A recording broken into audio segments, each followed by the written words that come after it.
elevator tries to bring you down. Go crazy.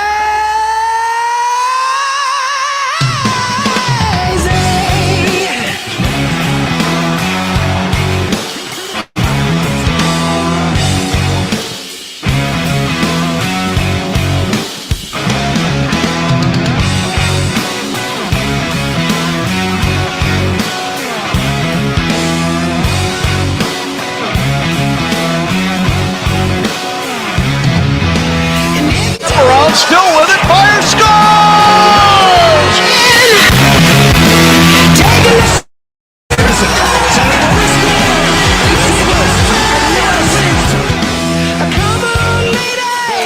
Power plays over center, score!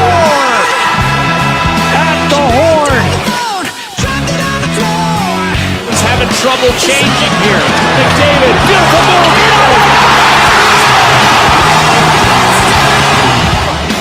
Let's go crazy.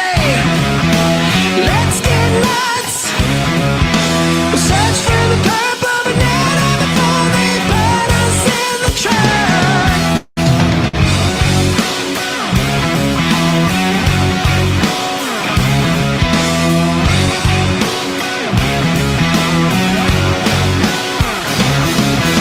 We're all excited. We don't know why. Ovechkin fires, he scores! Farewell, Phil! Ovechkin moves past the great Esposito. What's it all for? This year, who will it be? Before the Grim Reaper come and knock at your door. And now we gotta let the elevator break us down. So let's go crazy. Let's get nuts. Greg Smith, the wraparound, it's over!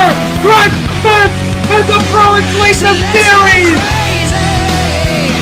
Let's get nuts.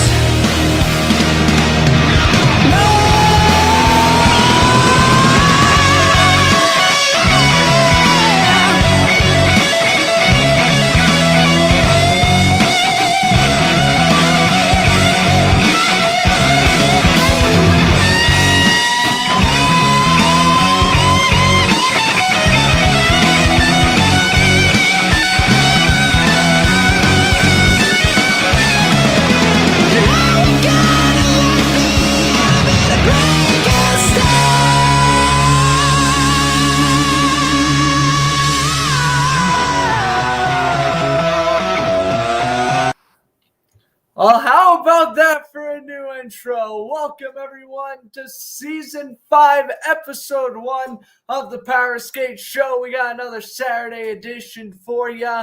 We're after the All-Star break, and NHL has begun. Wow, this week especially was filled with a lot of breaking news that Alex and I cannot wait to dive into. But without further ado, let's introduce your co-host, Alex Stossel.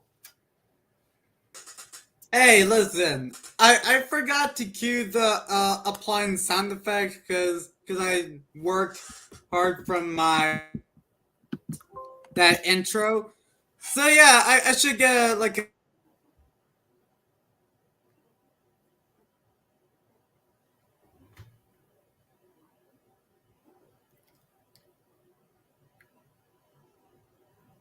Alex freeze on us? Oh no. No, but Alex did. the top. I'm having. All right. I'll redo it again. How's it going, everyone? Season 5, Episode 1 of the Powerskate Show, your favorite hockey podcast in all of North America. I forgot to cue the applying sound effects on my phone because of how much I worked hard on that intro. That took like 20 days, honestly. Well, with the music, the screen recording, the pictures, and the graphics and all that took a long time. Round of applause for making our brand new 3-minute intro. And that is incredible. That was just phenomenal intro to our show now. And we're going to be rocking with that throughout the season. So Definitely hope you enjoyed it. Yeah, that was amazing. I saw the sneak peek on Thursday, and I was like, this is a 10 out of 10 intro right here. So hope you guys enjoyed it. Yeah, that I would say probably the season 4 intro or the season 5 right now would be like everyone's favorites. But we're gonna Yes. see how everything works out. We're just gonna see how everything goes. So and also there will be a version 2 season 5 intro coming soon, which I'm in the making. But we'll see how just everything works out. But you know what? Enough blabbering. Season 5 is here. Let's do some advertising. And I will make a question at the end. You guys might know that the last one. Which hold on, we're gonna talk. We're not there yet. You guys have to follow the Powerskate Show, and thank you guys for 1.4K followers. Woo! You're on a roll. Yeah. And also, if you're a Powerskate Show diehard fan, you're required to follow Franchise Sports News. He is on a roll because we are in the collaboration spree. That's So, right. let's get this dude to 500 followers by let's say by the Stanley Cup final. Yeah, I think that's a reasonable goal. We're already past 150. Thank you guys so much for that, helping out the new account. We gotta get there. You know, we were on 1.8 on Fletcher Sports Zone, so we gotta get going here. Of course, got the news. Do a lot of collaborations with Alex. Give you some highlights. Obviously, our NHL news, along with other news, along with other random posts like that James Harden post right there.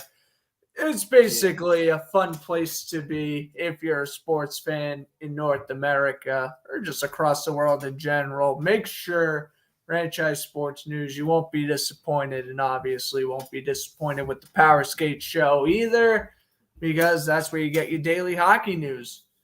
Yes. But first, I have a confession to make. We're gonna start off with the firing. I forgot to do this. We're on Puck Report. Shout out to Puck Report. Oilers fire Mr. Dave Tippett and assistant coach Jim Playfair, and Jay Woodcroft and Dave Manson will take over on an interim basis. Hold on. I got a question. Why are you so pissy? You get that reference? Yes, I do. That Hall of Fame sports reporter poked the bear, and Leon Draisaitl gave it right back at him. That was definitely interesting. You know, the fact that Edmonton went winless for so long, I don't even know why they waited so long to fire Tippett, if I'm being completely honest. Before December, this team was on a roll. They were going to finish top 5 in the Western Conference. And what the hell happened to them? They just collapsed like a Jenga shack. Goaltending nowhere to be found. Leon Draisaitl getting in confrontation with the media. Connor McDavid saying, I don't care how many points I score. I just want us to start winning. It was becoming a mess. And oh boy, you don't want to mess around with that Edmonton media when talking about them Oilers. Listen, Tippett should have been fired, honestly, last year. I really did not feel he was the right head coach moving forward. Edmonton's already 1-0 with their interim head coach. Granted, they beat the Islanders, who are struggling also, but at least the good news is with Edmonton, they're still in the playoff spot right now, and they can still salvage their season. Yes. But are they going to go far in the playoffs? I don't know. That's a different story for a different day. But that's for right now. Focusing on Dave Tippett, this needed to be done, I would say, a few weeks even prior.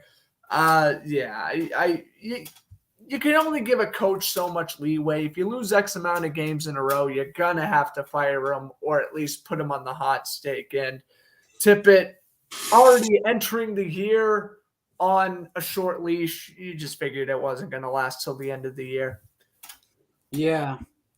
All right. So, since we got, everything out of the way, let's do some our news. Grant, I think you're gonna be happy with this one and save your sound effect for later. But hold on, it's not there yet. It's not there yet. I said hold on to it. You can get ready for this, but just hold on. We gotta do our first game alert here on season 5. And you guys may be wondering, this is January 29th. Where have you guys been? What have you guys been doing? First off, I was busy doing family stuff. And we did the All-Star, but we just kind of did small things. But let's just get this underway. Capitals defeat 5-0 over the Dallas Stars as they faced the Capitals, faced their former Vezina Trophy winner, Brandon Holtby, as he recorded 22 saves for 27 shots with a .815 save percentage, and retired Sergei Zubov. You know what? I have a question about that Sergei Zubov retirement night. I do was too. on the same day as King Henrik's retirement night. So my question is, and ironic enough, both teams lost, the Rangers and the Stars, on the retirement night. Complaining. You hit the nail on the head right there. I don't know what the idea is of, we always talk about why don't they market or, put on national television jersey retirement games. Maybe that's why. Because obviously, you're going to pick Lundqvist's retirement over Sergei Zubov's, which no disrespect to Zubov, Hall of Fame defenseman in himself. But Lundqvist is going to bring in more viewers. And they're stuck playing an Eastern Conference team, so you can't slot the Stars in the 10 o'clock window. This was a lose-lose situation for the NHL. And then obviously the Stars just losing in general at home was not a great performance at all. Again, they lost 5-0. Brendan Holtby getting bombshelled by his former team. I don't know. This was Holtby's first game against Washington, I believe, in a Dallas uniform, and definitely did not meet expectations there. Pretty good shutout, I would say, it was Samsonov who was in net this game, right? I don't know. I don't remember. I think it was Samsonov. Maybe Vanacek. I don't remember. But regardless, Washington did what they needed to do. Went on the road, won the game, spoiled the party for Stars. Speaking of parties. Oh, boy. Are you ready to cue the Brass Bonanza for season 5?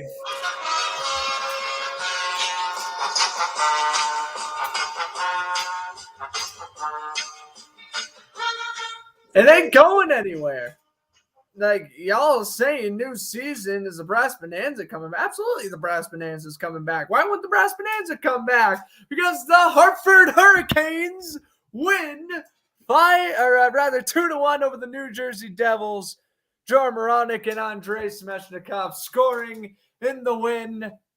The whole deal is we played the Brass Bonanza in honor of the Whalers. Whenever the Whalers play in their Whaler uniforms, I call them the Hartford Hurricanes as a joke.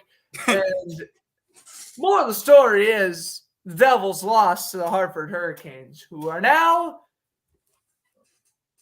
I'm just glad they can beat a team not named the Boston Bruins. Makes me happy. Because whenever the Hurricanes throw on the Whaler uniforms, they always beat the Bruins. And I can never enjoy a game where they're wearing their Whaler jerseys, but I could be like, oh, this is cool. Oh, but they're also beating the Bruins 5-1.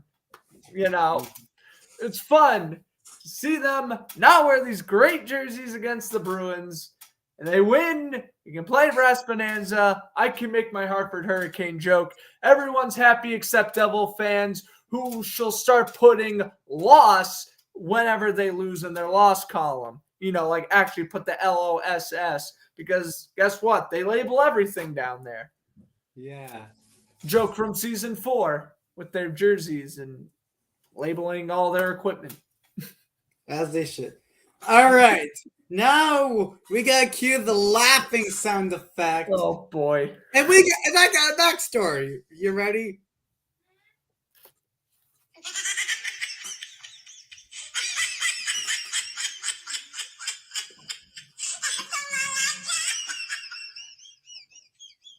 All right, just calm down, crowd. Calm down. The Oilers. He just gets back on the news every once in a while. Scores first goal his first game. And First the goal. Oilers defeat the Frauds 7-2. First goal, first game, first period.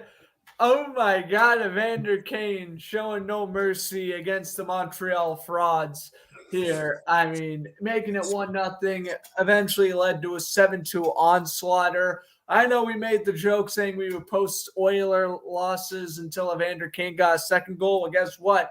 He also scored his second goal relatively shortly afterwards as well.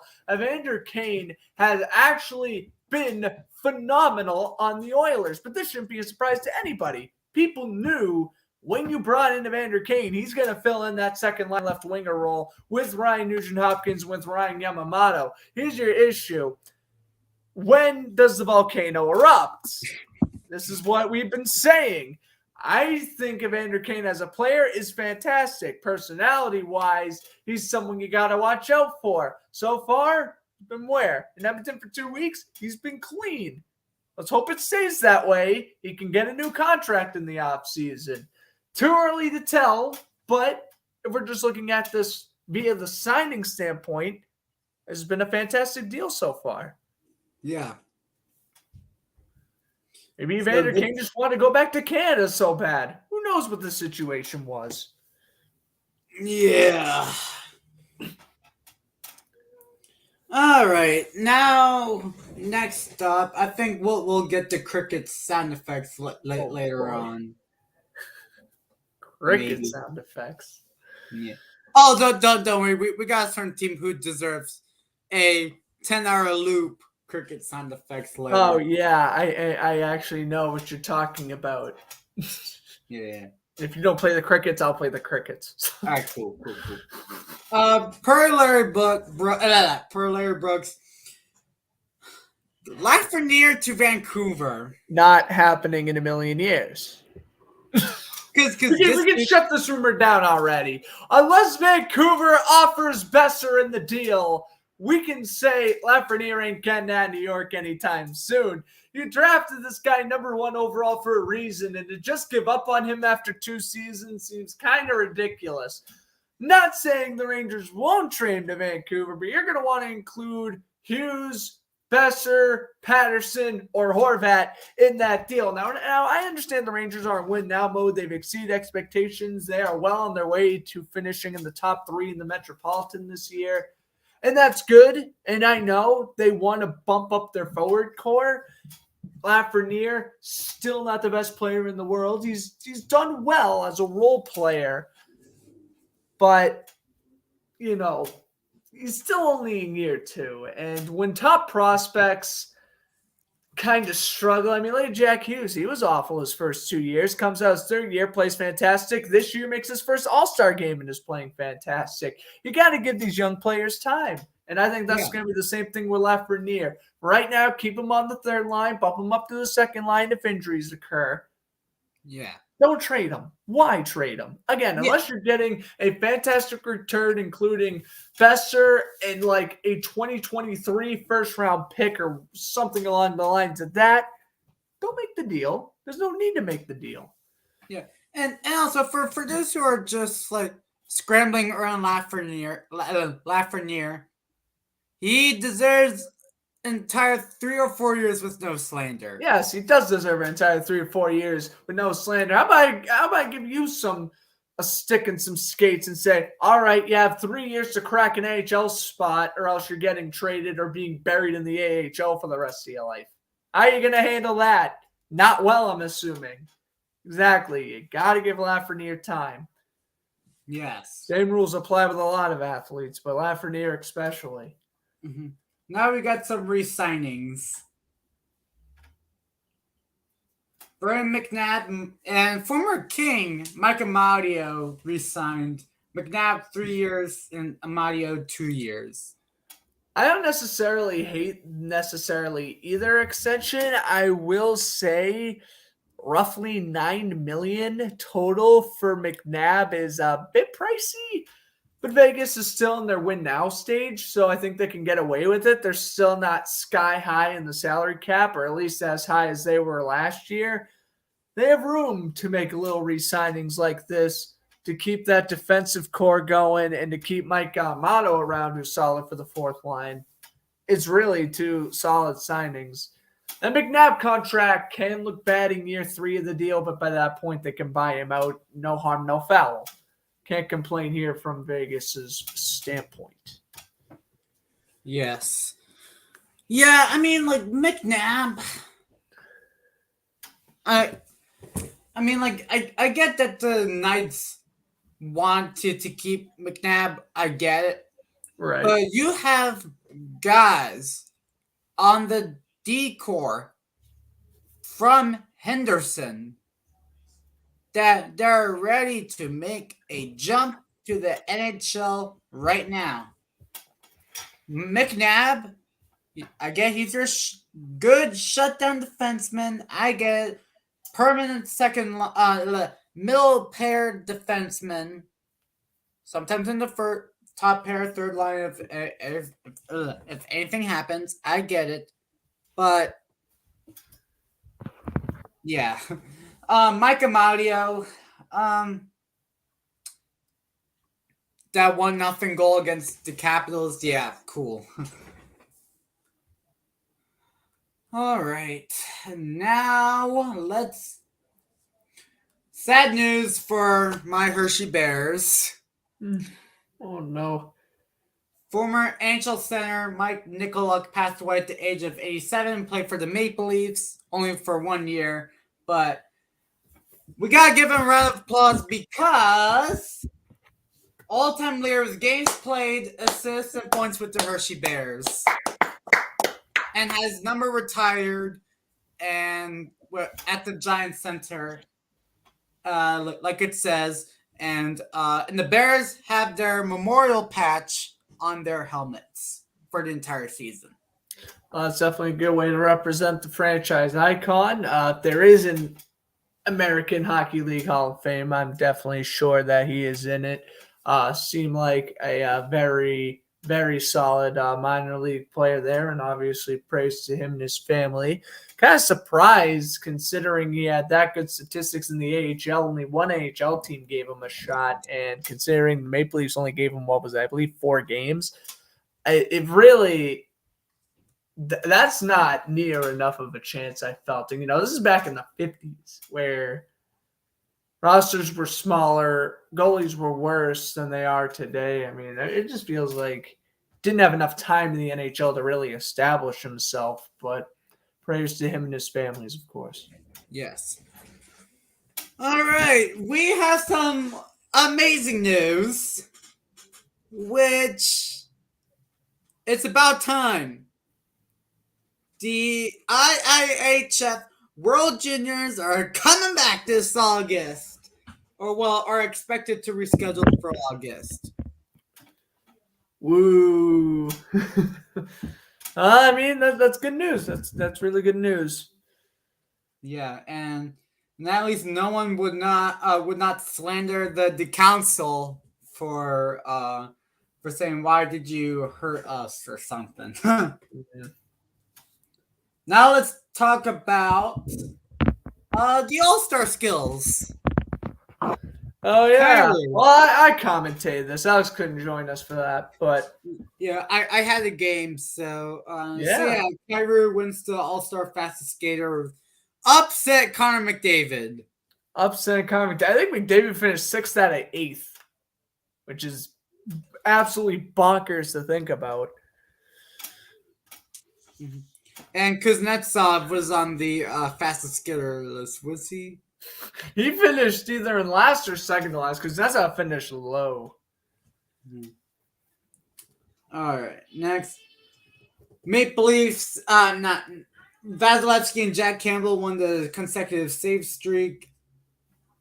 Very interesting considering these were two of the worst goalies during the All-Star game. So that's kind of ironic how they won the save streak the night before. Mm-hmm. Hedman. Just. And Wilson got booed. Wilson got booed. But also Victor Hedman, 103.2 mile an hour slap shot, had both of the fastest shots, which is pretty incredible. The Hedman already beat the record before his second shot, and then he just went on to go beat up his own record. I mean, it was a great sight to see. This is what you need. You need guys like Victor Hedman in the slap shot skills competition because, these are these fantastic defensemen who can shoot it. If I'm not mistaken, Roman Yossi wasn't part of this, which absolutely jaw-dropped me. Like, this is the skill where you got to have all defensemen just shoot. Like, they had Timo Meyer and Tom Wilson in the slap shot competition. That's not going to work. If it's wrist shot, sure.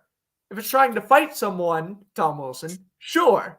You can pull that off. But guess what? When you're looking at slap shots, you can't be putting these first, second line wingers who just have decent slap shots. That's not what we're here to see. We're here to see defensemen rip them from the blue line. That's what this challenge is for. Have more defensemen shoot. All right, next. Well, Pietrangelo won the... Pietrangelo won. Yeah, no, he didn't. Well, kind of, but Zegras and Hughes stole the show. They did. Hughes found Mini Hughes for the goal past Mason Rayum. I actually have Mason Rayum die-cast right here. Who? Manion Rayum, the goaltender, who allowed the goal to Mini Hughes. The first ever woman NHL goalie. She was on the Lightning for like the 93 or 94 preseason or whatever, 195. I don't remember, but yeah. I actually have that in my backdrop, so I figured that was worth mentioning. But, I mean, good for Hughes scoring, I guess, the Mini Hughes, and Zegras, in my opinion, won that. Yeah. Joe Pavelski won the Vegas 21-22 competition, 21 like ace and queens.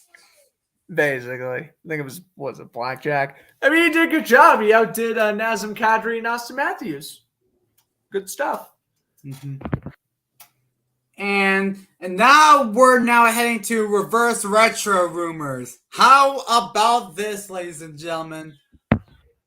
First nostalgia of the week for season 5. Oh boy. And it's a jersey. It is the Fisherman. The New York Islanders may bring back the Fisherman colors as a reverse retro for the 2022-23 NHL season. Yes, they gotta bring it back. This is what you call a reverse retro. Right here. You want to talk about reverse retros? Go back to those late 90s days with the Fisherman uniforms. Many people hate it. I absolutely love it. Granted, I love the jersey scheme. I'm not the biggest fan of the logo, but I like the jersey scheme. Teal is my favorite color. I love the fact that they have that incorporated in the jersey. This is what you call a reverse retro. Mm-hmm. Simple as that. You're not like the Bruins where you just make the jerseys a little bit more blue, or like the Capitals, perfect example last year of a fantastic reverse retro jersey. The Islanders can show that this year. And if by some means Chara re-signs with the Islanders, I will actually think about getting a Fisherman Chara jersey. Which will absolutely break my heart that I would do such a thing, but maybe I'll get him. or a Drizzly. We'll see. But I'm definitely interested in a fisherman uniform. Yeah, I mean,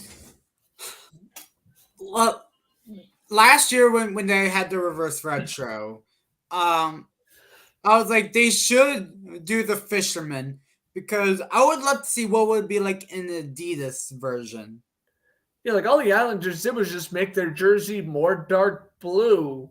Like, there's nothing really that reverse about that. Like, okay, yeah, that was your jersey from the 90s, but like, get creative with these jerseys. And Mm-hmm. yeah. Now we got some outdoor talk about, and Grant, I'm gonna leave the floor to you. You're from Boston. Your home team will play at the iconic Fenway Park for the second time in Winter Classic history. You, my friend, break it down. It's been 13 years since the Bruins played at Fenway. Take it away, my friend. I mean, this is awesome. Bruins going to participate in their fourth Winter Classic with the 2-1 record. They're 1-0 at Fenway, beat the Flyers in 2010. They are 1-0 in Notre Dame Stadium, beat the Blackhawks in 2019. We do not bring up that 2016 matchup at Gillette Stadium. Ryan Spooner. But guess what? This is a fantastic idea. This is, I believe, the first time the same venue will host two Winter Classics, if I'm not mistaken. Yeah. And that just shows how iconic Red Sox Stadium is. This stadium Fenway Park is nearing its 110th year of existence. And the fact that we're going to be able to add another outdoor game is going to be absolutely incredible. It was fantastic in 2010. It's going to be fantastic this year. The question is, who will their opponent be? I've heard rumors it will be the Pittsburgh Penguins, which will be very nice. Bruins and Penguins yet to play in an outdoor game against each other. I think that would be a good one. I would either want the Penguins or the Maple Leafs. Those right now look like Capitals. I mean, Bruins Capitals as well. I would say they're probably my third team. I would basically say those are the three teams I want to face if I'm in an outdoor game. You're not facing the Blackhawks again. You're probably not playing the Canadiens. I mean, do we really need to beat the Flyers for a third time in an outdoor game? I mean, come on. We had 2010 and we had last season when Pasternak got the hat trick, all right? Done playing the Flyers in the outdoor games, all right? I want a new opponent. The Bruins have yet to play in an outdoor game. I definitely wouldn't mind it being Pittsburgh, Toronto, or Washington. That would bring or Tampa Bay. Tampa Bay would be a nice one. I mean, you got a nice divisional matchup there if you choose the Lightning. You can go crazy with this. I think it's going to personally be the Penguins, but you can go crazy with this. How about Vancouver? Vancouver, I mean, again, you have about 15 teams who could potentially play the Islanders for Fenway Big Z. Park. Islanders, Rangers, Hurricanes. You can throw a lot of teams in that mix. Panthers even? The Panthers are good now. Hey, they can play an outdoor game. Oh, I would love for the Panthers to come down Fenway Park when it's snowing.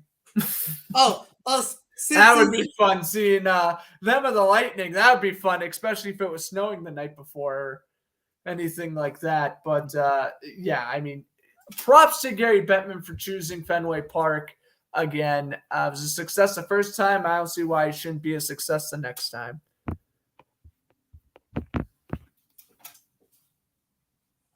Since he said the Hurricanes.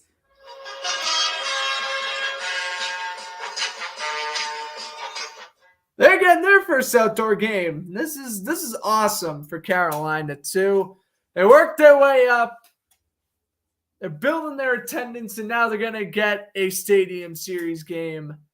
I want it to be Hurricanes Capitals if you want my person. Yes, if it's the Hurricanes, that's what's Capitals, probably gonna end up bags. Fantastic idea. You got it at Carter Finley Stadium, one of the biggest college venues in the state. Makes sense, man. Carolina's finally getting that outdoor game. This will, again, be their first ever in franchise history. So good to check another team off that list of playing outdoor games. Or can we see Hurricanes and Blue Jackets this year? Next year. Hurricanes, Blue Jackets would be cool. I mean, you kill two birds with one stone. You get another team who's never played an outdoor game before. Yeah. Or how about Carolina and Edmonton? Or Carolina or Detroit? Maybe Carolina, Detroit. Carolina, Edmonton wouldn't really make any sense unless '06 Stanley Cup Finals. Other than that, I don't really see why they would play Edmonton. Or maybe Or I guess to have McDavid and Drysdale to boost up the views. That could also very well be a reason. all right. But that's right. The NHL doesn't even market freaking jersey retirement games. That's not happening. NHL rating views. Never gets old. Yeah. Now we're talking about All-Stars. All-Star games. Metropolitan beat the Pacific 6-4. Tom Wilson scored. And Mr. Tyreek Hill made an appearance. Oh, that's right. He's so sad that he lost to the Bengals in the AC Championship game. What does he do?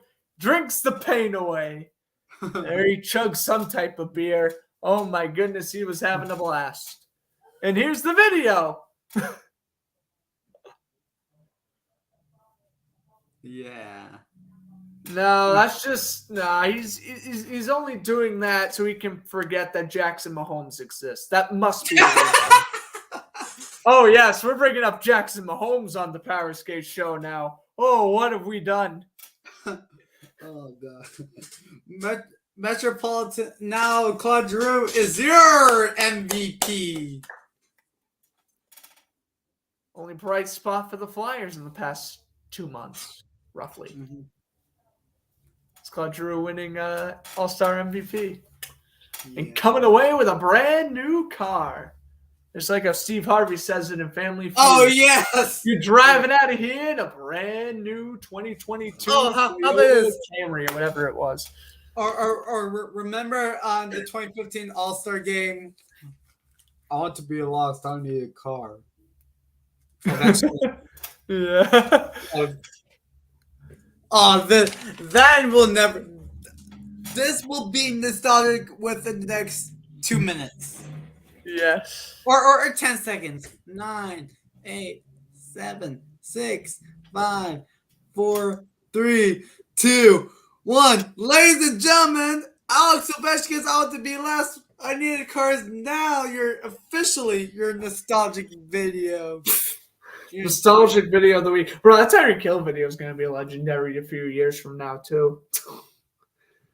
It's going to be like, remember in the 2022 All-Star game where Tyreek Hill just ripped a beer on camera? That'll be nostalgic within the next 5 years. Or 6 years. Probably. Or when he retires. All right, we got another true nostalgia of the week. Reverse retro rumor. My goodness, you have to have a nostalgia of the week player yet. Crazy. The Montreal Expos. Hockey YouTuber Post to Post said that it is confirmed with a concrete source that the Montreal Canadiens' next reverse retro is going to be a former MLB franchise, the Montreal Expos themed jersey. We also got the Mug to comment on our post here. And if you don't know the Mug, he's the 4th best hockey news reporter on the IG. It goes Puck Report, Punk Empire, us, and then the Mug. Yes. Sorry, but we appreciate your support. Yeah. But now, back to the Canadians potentially coming up with an Expos jersey. I absolutely love this idea. Of course, we showed you a few weeks ago the Dallas Stars wore some practice jerseys featuring the Texas Rangers, and those look sick. If you can actually pull this off and wear an actual Expos jersey for an actual game against like the Bruins or the Maple Leafs, that would be fantastic. That would be fantastic. Those would be sold out in a week. Because I think Montreal still loves the Expos, even though they've been moved to Washington for the past, since 2004? Yeah, 2005. That's the year that I was Yeah, born. I thought so. And, I'm sure the city still misses the Expos, I think this makes a lot of sense. I think teams can kind of build off of this. I feel like the Kraken can then do a supersonic. No, Metropolitans. They have to pull off the Oh, well, Metropolitans. they have to pull off the Metropolitans first, but then maybe the Supersonics after that. And, just kind of go through each team and kind of realize that, okay, this team used to play here. They don't anymore. Let's try to create a reverse retro or something along the lines of that. Very smart move by Montreal. I don't think they'll pull it off in the end, but I really hope they do because this would be absolutely insane. Yeah, I mean, to bring back a true nostalgic baseball team down in Montreal, the Expos and the Canadians have a banner for the Expos, the retired numbers, like Joe Carter and whoever. The Canadians should do the Expos because they have something in their arena for the Expos. All right, now we got some re-signings. Pat Maroon is staying in Tampa, ladies and gentlemen. Wow, $2 million. He stays for $2 million. It's honestly smart though that the Lightning are keeping Patrick Maroon around. Playoff warrior. All right, Patrick Maroon is the definition of he won't get over 10 points in the regular season, but when the playoffs come around, he'll be averaging like 3 points a series, which, considering he plays on the fourth line, that's very good. I really do like this re-signing a lot. You're not going to overpay Patrick Maroon. How could you? Unless you give him like $5 million a year, you're not going to overpay him. Very smart move. Lightning are keeping their depth in check, and they're re-signing a very good player for the playoffs. Yes. Hey, listen, Pat Maroon, he's going to be lights out with the Lightning. Everyone loves Pat Maroon, and when for me, like when he hoisted his third straight Stanley Cup, I knew that like he's gonna stay in Tampa Bay for a long time. Yeah, no, Maroon's trying to rack up his rings. He's like, Tom Brady is my competition now. I'm going to get 7 championships and retire. Patrick Maroon, probably. Like, is he like cup chasing or the cup is following him? I don't know, but all I gotta say is whether he's cup chasing or not, the Lightning are just smart re-signing him anyway. You get a fantastic fourth line grinder. Yes. And Grant, don't worry, your next post, well, it's gonna be waivers, is your Brass Bonanza version. Zarnik claimed from waivers by Seattle, and Cholowski gets come back to Seattle. Thank you for your service, Dennis Cholowski. Dennis Cholowski between Detroit, Washington, and Seattle. He can't stay in one place. He's just constantly getting moved. Thank you for your service, Dennis. He's just, my God, between Washington, Seattle. Oh my God, both GMs better be giving him cash. They better be giving him bus tokens or something because they're playing hot potato whenever he goes on waivers. Mm-hmm. All right, well, that kind of leads to this post, I guess. The Senators start off a 5-4 victory over the Hurricanes. And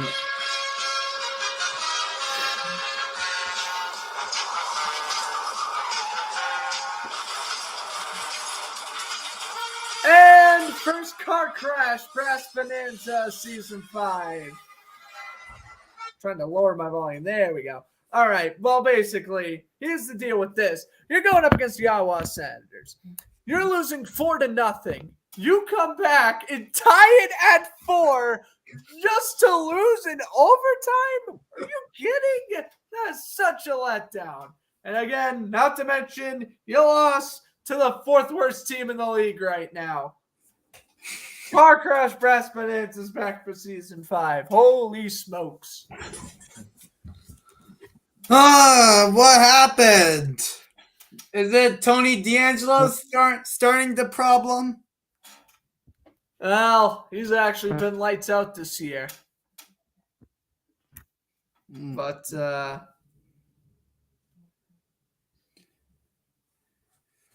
Ugh. I don't know what's up with the Hurricanes. Hurricanes are weird. They'll beat up a fantastic team and then they'll lose to Ottawa. They're weird. Yeah.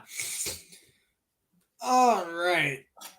All right, Grant, you're just gonna have fun. You got a certain player who's out.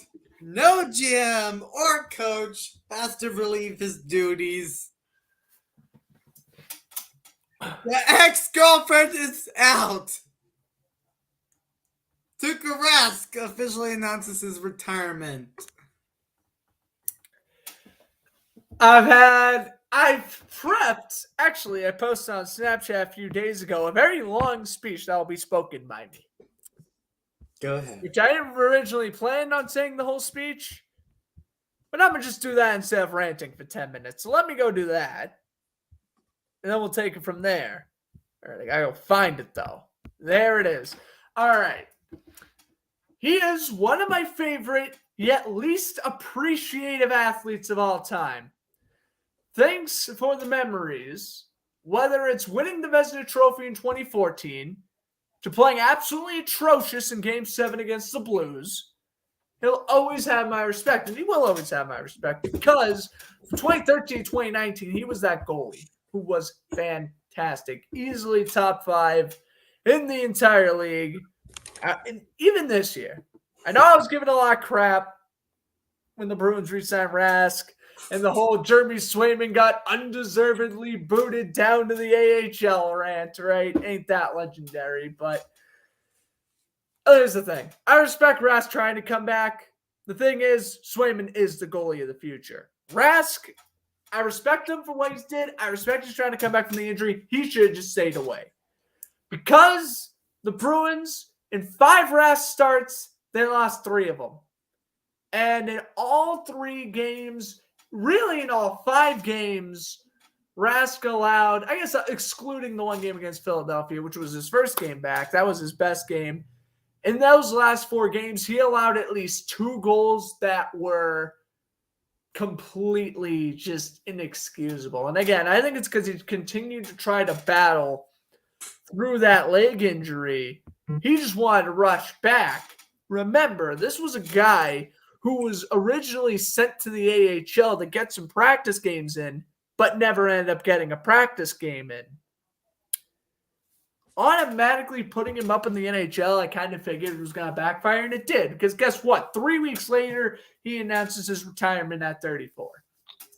That's it about Tuukka Rask, I want to say, because I want to thank him for the memories. Because I had a lot of fun memories watching Tuukka Rask. He's always going to have my respect. He is the greatest Bruins regular season goalie of all time. I can't say all time. I got to say regular season because, yes, he does own all the regular season records, and yes, he is, but I can't do it. I can't call him better than Tim Thomas. If he won in 2013 or 2019, I would say Rask is better than Tim Thomas. I just can't do it. He won his ring as Thomas's backup, and you know what, man? That Game 7 against the Blues really determined Tuukka Rask's legacy, and for him to just have probably his worst playoff game ever that's gonna hurt. That's gonna tarnish his resume a little bit, especially when he has the chance to be inducted into the Hall of Fame, getting his number retired by the franchise.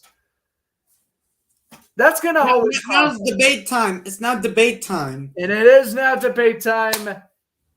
Is Tuukka Rask a Hall of Famer? Doesn't have to be first ballot, but will he eventually get in? Alex, I'm going to let you go first. As far as I'm concerned, this is a 50-50 shot. If we're talking about on the no side, it's because the Stanley Cup championship was by Tim Thomas. Right. We all know that.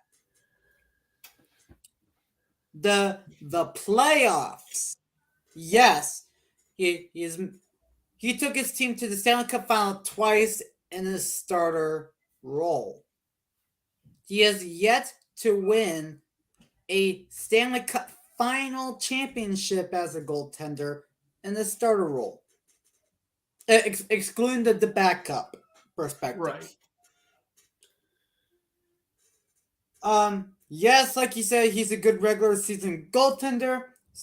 If we're going to the yes side, it's because that he won the Vezina Trophy in 2014 as the best goaltender in the NHL. He has made, I think, like 3 All-Star games as a starter. Sounds about right. Yeah. And let's see. Made in the top 3 in the Atlantic Division many times, excluding the 2016-17 season. Or the 15-16 seasons, one of those years. No, it's 2015-16, Yep. excluding that year. So one bad year, Boston comes out. If I had to choose, I'm going to say yes. Because despite him being the backup with Tim Thomas, he would be good if he has a good team around him.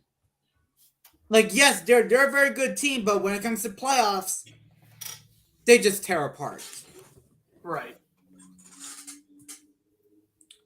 I think that's a good case. I must say this. I think, yes, I do agree. Based off of numbers and based off of accomplishments, Rask does deserve in the Hall of Fame. He does. Not going to be first ballot. He's going to be waiting another 20 years. Here's the issue why. There's so many goalies from the early 2000s who need to be in the Hall of Fame that just aren't. You have guys like Alex, I'm sure you love him, Ole the goalie, Chris Osgood, and even goalies Mika Kiprasov. You have those goalies then, and then you have right now goaltenders like the Ryan Millers, the Jimmy Howards, and even guys who are still playing right now. I don't think so. Howard, I don't think so either, but he will definitely be up for debate when the time comes. And even then, you have guys that are shoo-ins like Lundqvist, Price, and when Vasilevsky's career ends, Vasilevsky. And Rene. And Pekka Rinne as well. You have guys who are on the border, like Ben Bishop, and blanking on his name. And another goal. And Brain Hopi, he's on the border. Marc-Andre Fleury's another definite. Corey Crawford will make it in. You have, like, I'm listing off all these goalies to not kind of disrespect Rask, but those are just goaltenders who were just simply better than Rask and also won a Stanley Cup as the starter. I mean, God, Chris Osgood was part of almost 2 dynasties with the Red Wings, and he's not in. You look at his statistics and you say, is Tuukka Rask Hall of Famer? Yes.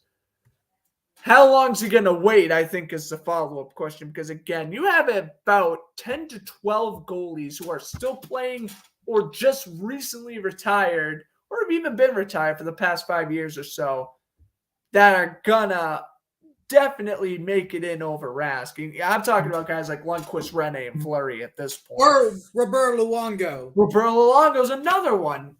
Like, you see, the list continues to go on and on and on. You can name about 12 to 15 goalies who just aren't in the Hall of Fame right now that did have better careers than Rask. I don't know what to say. I think he should get in. Yes, based off of statistics, he should. But or again, the question is, how long is he going to wait? Or will the recency bias help him out? Who knows? Or we can say he can be in the Massachusetts Sports Hall of Fame for sure. If there is one. Yes. Regular season Hall of Fame, he'd be first ballot. 309 wins will that'll scream regular season Hall of Fame any day. Regular season! Exactly. All right, anyway, we got our first player nostalgia of the week. Well, we'll give the credit to Tuukka Rask as our nostalgia of the week, but our sorta. yeah, we'll give him the good honorable mention, but it has to be Martin St. Louis. Yes. He will be the interim head coach because Dominique Dufraude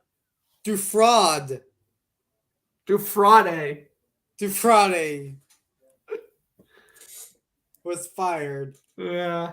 But don't worry, we will get to the game alert because a certain rookie just clobbered the scoreboard. I will say though, to fire Ducharme, and I mean this is incredible. Montreal just cleaned house. Like 8 months after a cup run, you just cleaned house. Forget last year even happened. We know it's a fluke.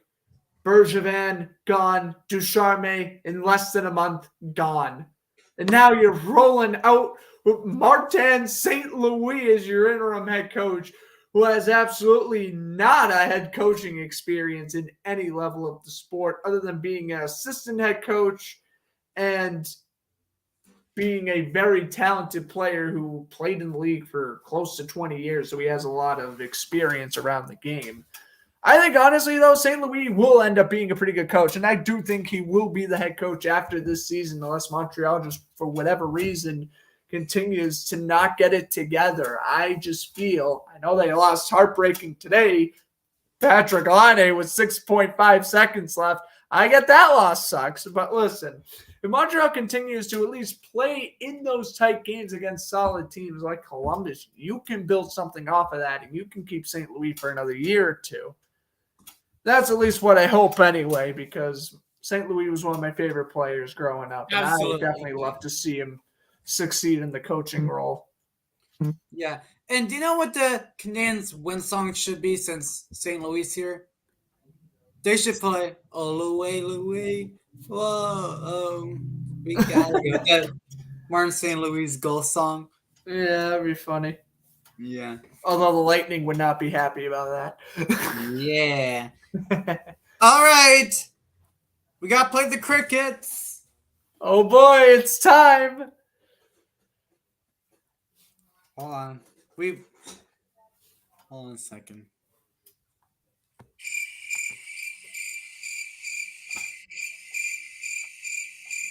Let me know when to stop. Oh, you keep playing it all night. This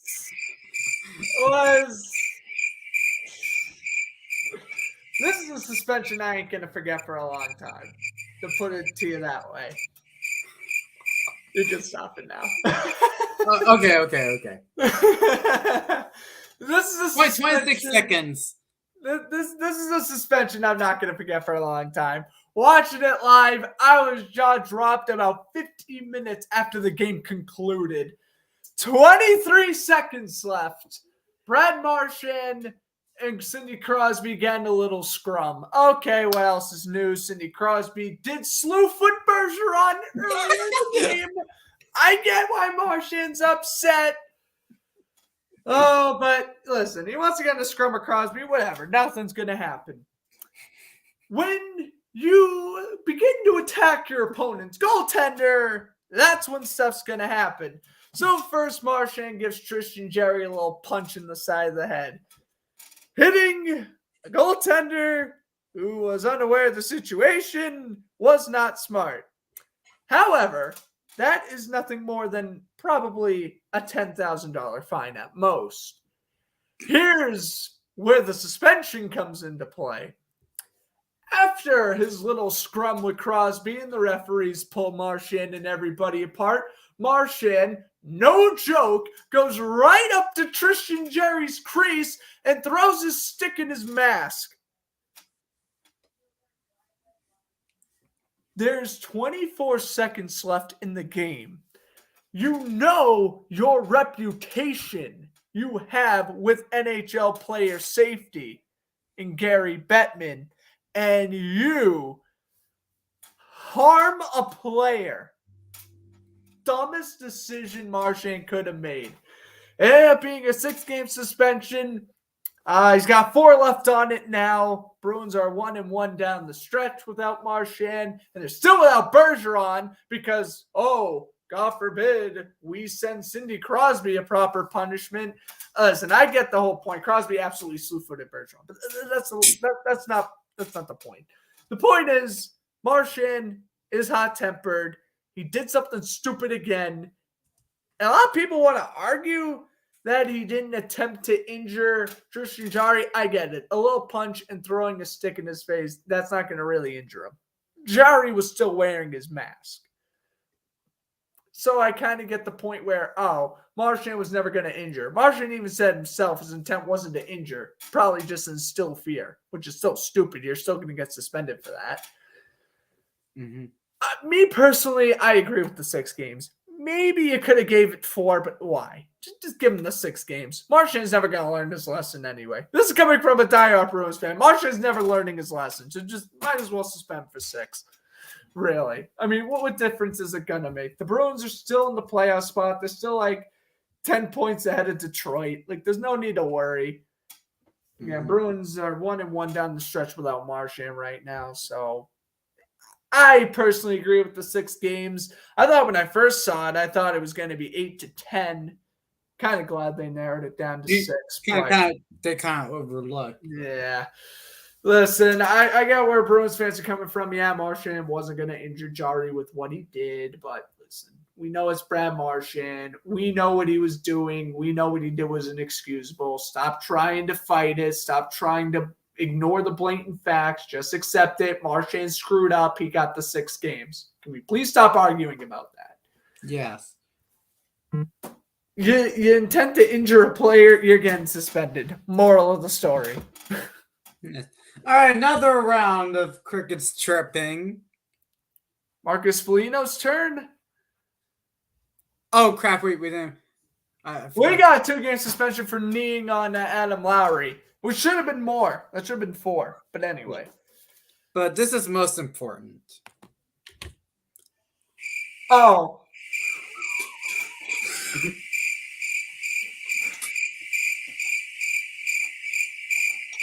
I mean, I hear crickets. That's what you're going to be hearing at this arena anyway. Dude, you're playing. Wait. Do you want me to stop it? Sure. This is what you can keep on rolling, actually. This deserves an entire round of crickets because a professional hockey team is moving full-time for 2 seasons at a college venue. Coyotes moving to Arizona State University Stadium where the Sun Devils play. Oh my God, you are a hockey team and you are playing in a 5,000-seat stadium. There's one thing if a team is playing in a college venue, like when the Minnesota Vikings were playing in Minnesota State College, when their roof collapsed. Yeah, like an if your earthquake stadium collapses on itself, you can play in a college venue for the short-term future. Just flat out, the town basically just said, we are sick and tired of paying money for your pathetic hockey team each and every year to use our venue and suck and draft in the top 5. We're done with this. You're moving out. And props to the Glendale mayor right there. Absolute props to him kicking this team out. They got to move back to Quebec. I don't know why Gary Bettman's trying to relocate to Quebec. Quebec needs a hockey team again. Why are you having the Coyotes here? Why? There's no point. And now they're stuck in a 5,000-seat college stadium. And again, nothing is wrong with the Coyotes' current stadium. They are moving here because they couldn't afford to play in an actual NHL arena. And they only average about 55% of the audience showing up on a nightly basis. That's the moral of the story. I gotta play it again because I'm gonna have my turn. All right, first off, yeah, can you please be quiet, crowd? Thank you. First off, Coyotes, what is going on? Yeah. Why do you want to play at the college arena? Well, let's see here. Let's see. You're going to get thrown out in Glendale. You should have planned it a while ago. Within the next, like 4 or 5 years ago, you should have planned it out. Now you're going to have the last minute decision within the next 2 or 3 years playing at a midget arena. Yeah, we're going to call it midget arena, basically. A midget or a squirt or a pee-wee arena, because that's what it looks like, basically. But it's a college arena. You're literally going to get 2 wins at your home arena. The away crowd is going to take over the smallest arena. There will be no Coyotes fans because they do not want to go to a college arena. That's the moral of the story on my perspective. You know what's going to be so funny? You nailed it on the head. 5,000 fans. You do realize that about 3,000 of these, every game will be a sellout. No question. But it will come with the asterisk of 3,000 of those 5,000 fans are going to be cheering for the road team or just there because they go to that college and they're saying, hey, instead of just having a hockey team in the winter, we got a hockey team until April. Oh, we're gonna take full advantage of this. We're gonna get some we're gonna get college price. We're gonna basically what I'm saying is that people who go to Arizona Sun Devil Stadium, they're gonna be getting basically they're gonna go to these games for free. They're gonna get the college award points and they're gonna be able to go to games for free. They're not even going to be able to sell out this crowd.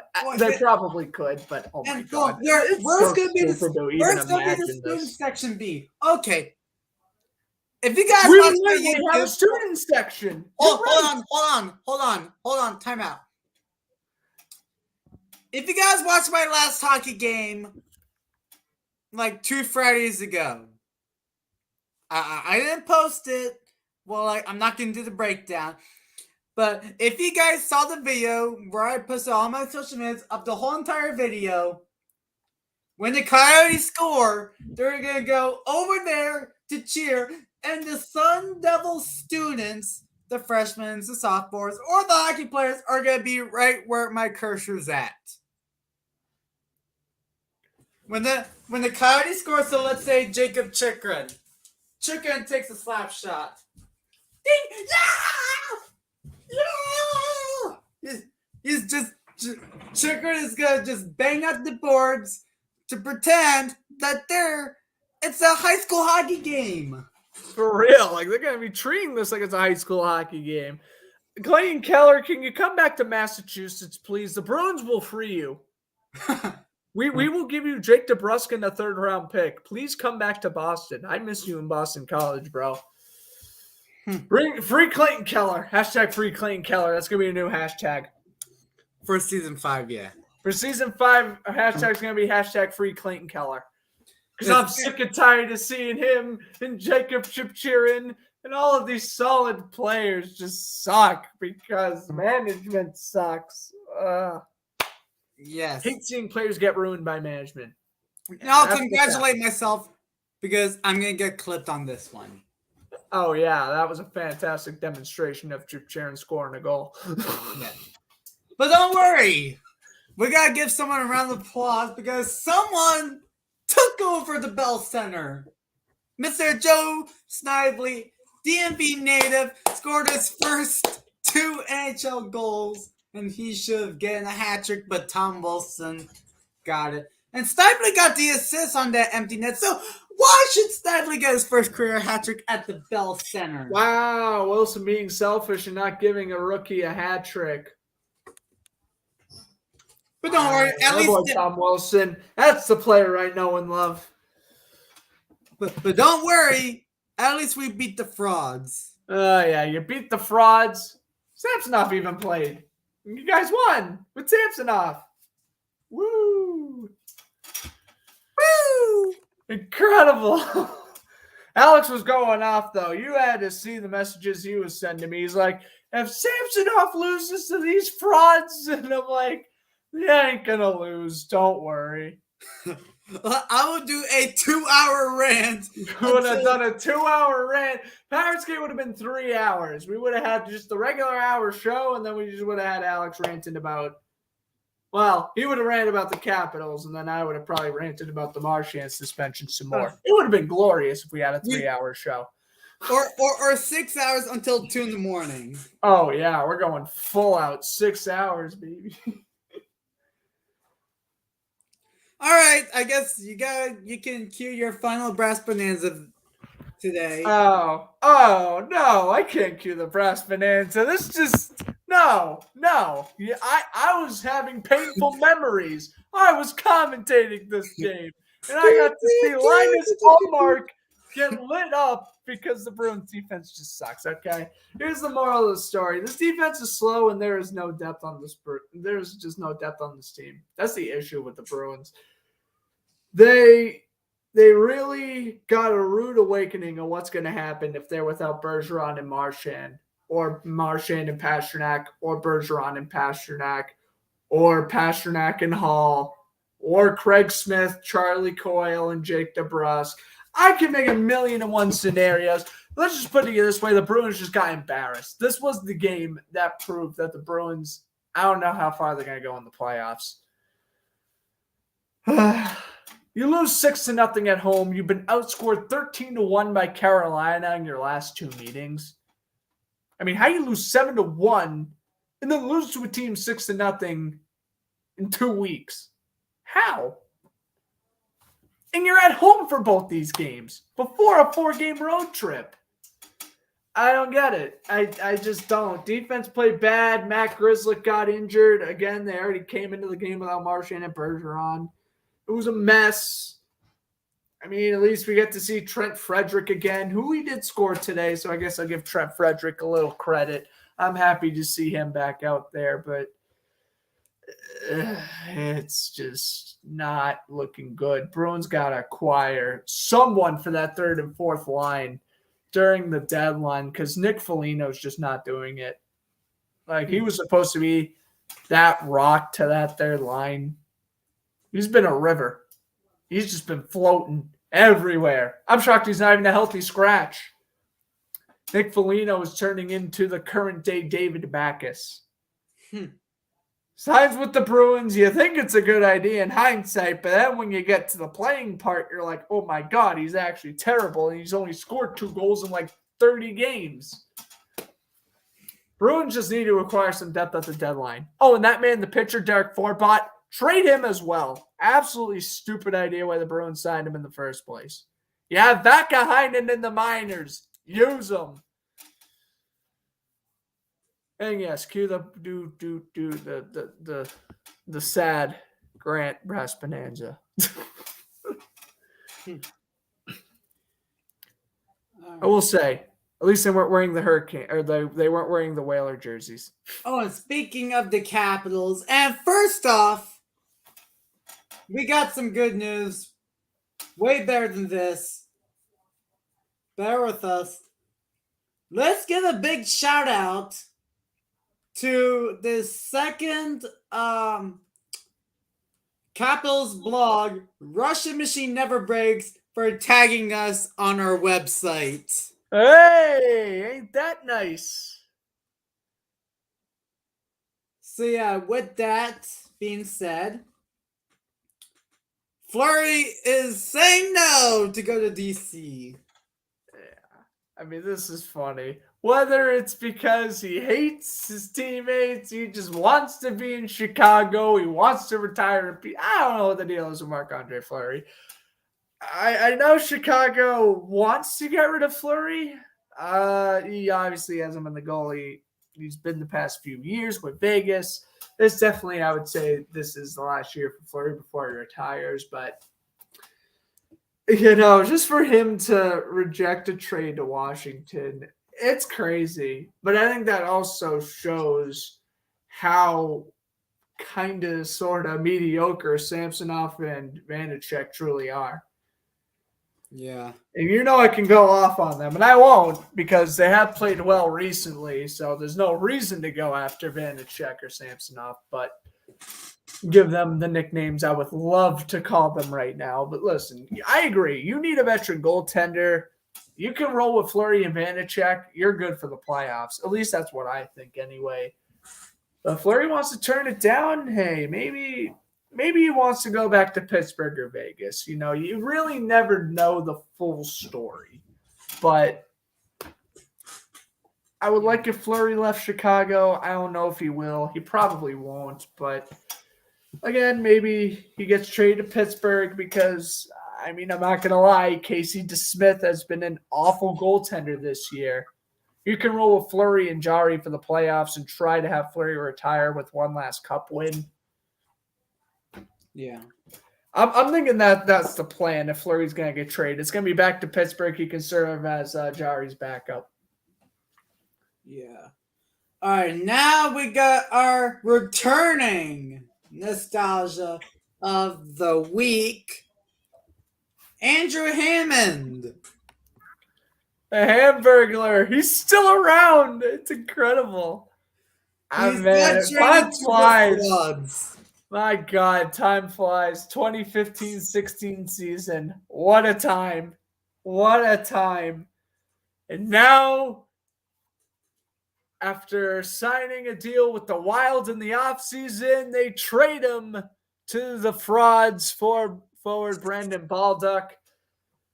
Montreal needs goalie help. They're still going to be without Jake Allen the next 3 to 4 weeks.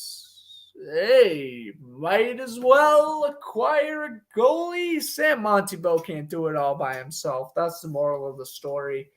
And obviously, I don't think Carey Price is coming back this year. It makes sense to get someone like him. You get a solid veteran. But we'll see. We'll see how he does. I don't know much about the prospect Minnesota got in the deal, but I do know Andrew Hammond, and I do wish him the best of luck. Yeah. Now, finally, a reverse retro rumor. We have 3 nostalgia of the week players: Ryan Kessler, Pavel Bure, and Rick Rippon. Do you remember all these 3? I remember Kessler and Rippon. Yeah, I remember watching both of those, and obviously Pavel Bure played with Vancouver in the 90s before again trade to the Rangers and Panthers. But Pavel Bure, obviously Hall of Famer. Ryan Kessler, future Hall of Famer. Probably. I don't know. That's up for debate. And then Rick Rippon, I do remember from those early 2000 Vancouver days. But to bring back any of these jerseys, I feel like would be very cool. I already know Vancouver's tried the 90s look a few years ago. It looked fine. I absolutely adore that Vancouver 2014 Heritage Classic jersey. When they wore those jerseys against Ottawa in that game, that was fantastic uniforms. And I got the other 2 logos. They look fine for what they are, but Vancouver's already worn them a lot in the past decade. You can bring them back, but I personally, I got to go with the front one on the left. In my opinion, that is the best Canucks jersey that has been produced over the last 10 years. I guess besides the reverse retro. It's the Millionaires. It's the Millionaires. Yeah, the Millionaires. I do like it. So does that mean that we may see the Kraken, if they were the Metropolitans, we may see the Canucks wear the Millionaires, so that'll be the Metropolitans versus Millionaires? This has to be on national TV. That would be insane. That would be insane. Wednesday night hockey on ESPN. We're giving you ideas.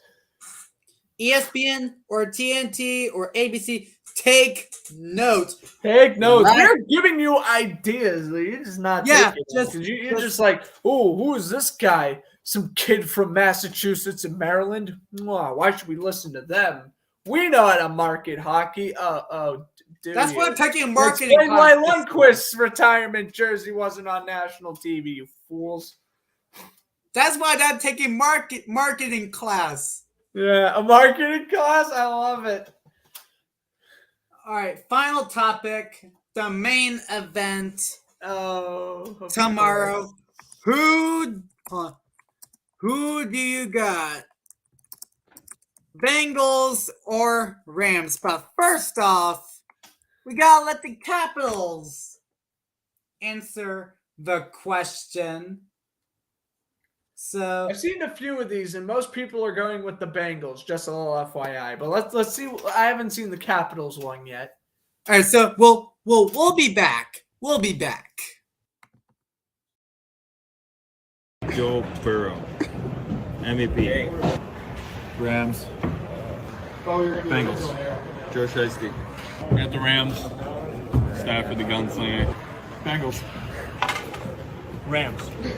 Bengals. Bengals. Rams.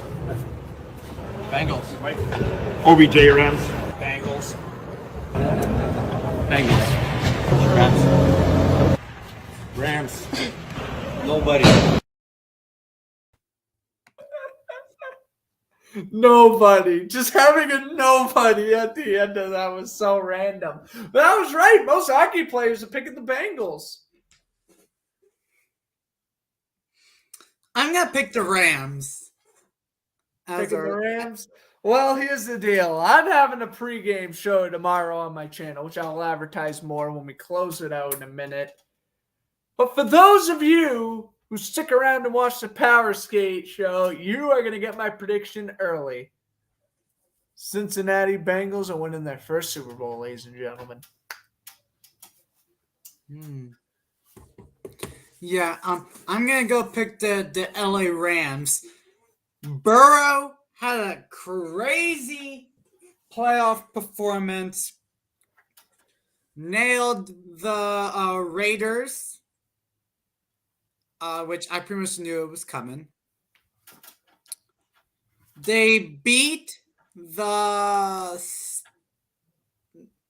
Titans. Titans, yep. Upset the two-time AFC champion Jackson Mahomes and Brittany Mahomes. Ha, ha, ha. Jackson Mahomes memes. Twice in one episode. That's incredible. He is going to fall off a cliff by the nonstop crazy, the mighty LA Rams. But yeah, will I see a close game? Yes. Score prediction. 24-21 Rams. That's a good prediction. I can very well see it going down that way if the Rams win. I go with the Bengals, 31-28. Evan McPherson doing what he's done all playoffs. Kicked the game winner against Tennessee, kicked the game winner against Kansas City, kicks the game winner in LA. Bengals win 31-28. But if the Rams win, I'm happy for Matthew Stafford and Von Miller. So Yeah. I will be crying because Jalen Ramsey has a ring. But excluding Jalen Ramsey, I'll be very happy if the Rams win. Yeah. All right, that's going to wrap up for Season 5, Episode 1 of the Powerskate Show. We're now into 5 seasons under our belts. We got a lot more to come. If you guys want to follow our personal social media accounts, links will be in the description below. Do you guys want to follow Powerskate Show for news, updates, when we go live and all that good stuff? Links will be in the description below or on our scroller down below. Do you guys want to follow Grant Flood, Franchise Sports News, for more sports news and collaborative here on Powerskate? Gotta follow him. And follow our YouTube channels as you can look.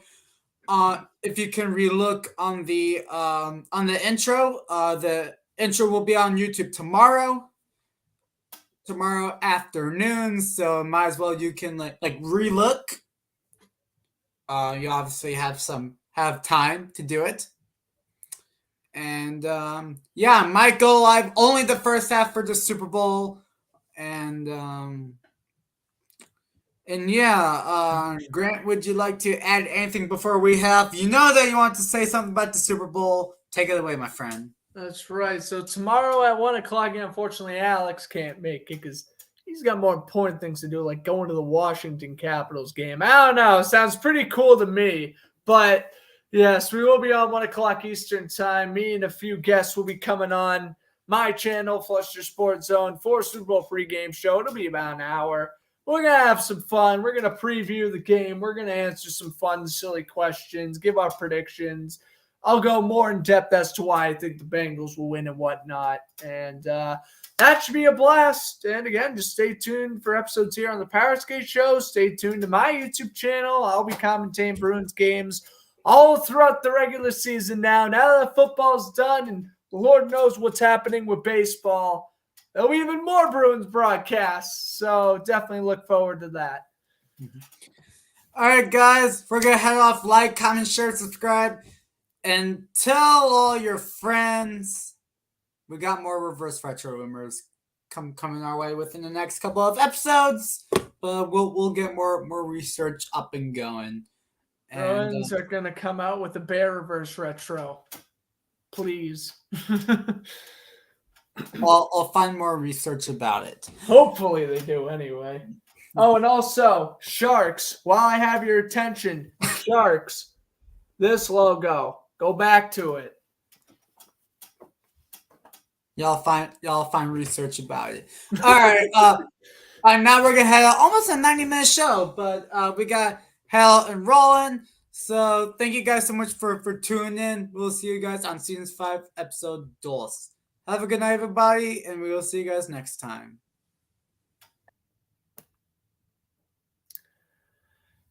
So he did the thing again where he left and we're still running. You did it on purpose to bring back the old memes, didn't you? Yes. All right, now for real. Yes, I knew it.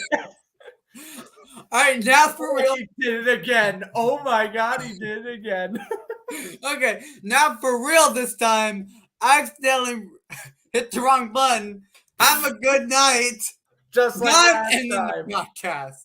Have a good night.